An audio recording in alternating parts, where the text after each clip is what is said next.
Hi, welcome back to Detroit News Countdown. I'm here with Debbie Dingell, my good friend, and Debbie, it's election day in Detroit.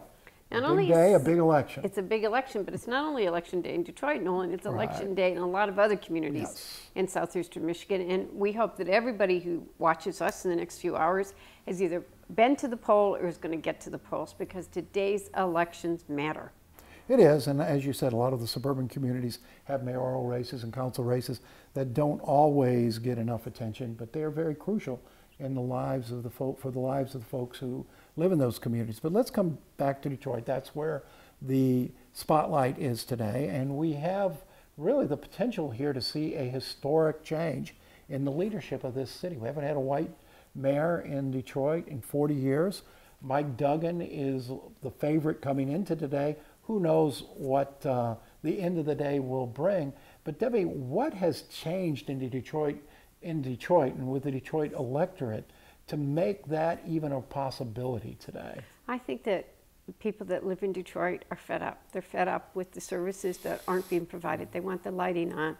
They want the fire to respond if they have an emergency. They want the police to come if they want to be safe. They're tired of a bad school system. They're tired of Detroit being bashed. And they want to see somebody come in and we're in bankruptcy. They want to see the city leveled. They want to see a healthy future, and they're just not going to put up with what they've put up with for the last 2 decades. And Duggan's done a good job, Debbie, of selling that message of himself as a turnaround guy and his experience in various entities that were in crisis when he arrived.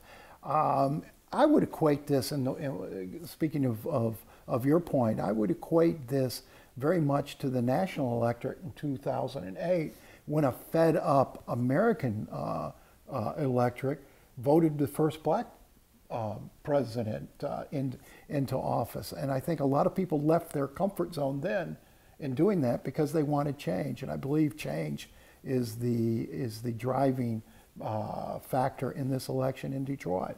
I think that's right. I think both candidates have tried to represent that they would be, they would bring change. And I think what the electorate is saying, no matter who is elected tonight, is they want this city. They want to have a healthy future, and status quo is not okay, and things have to change. And of course now then, after today, starting tomorrow, whoever is elected new mayor will have to figure out a way to fit into this very strange emergency manager situation in Detroit, this bankruptcy that's ongoing.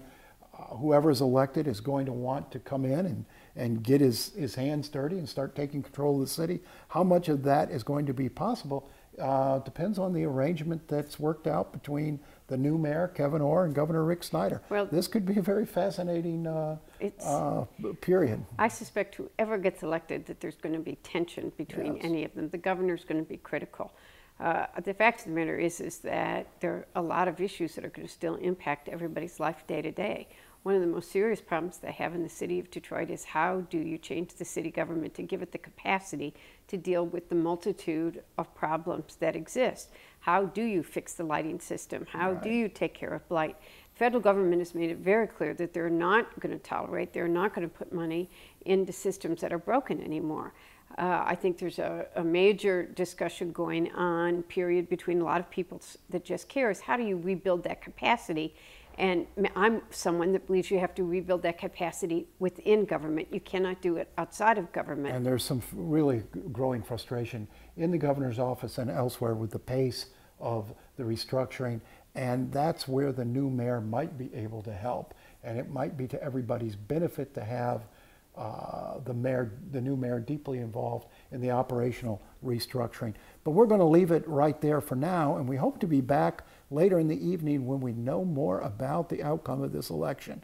For now, I'm Nolan Finley. And I'm Debbie Dingell, and if you haven't voted, get out there and do so.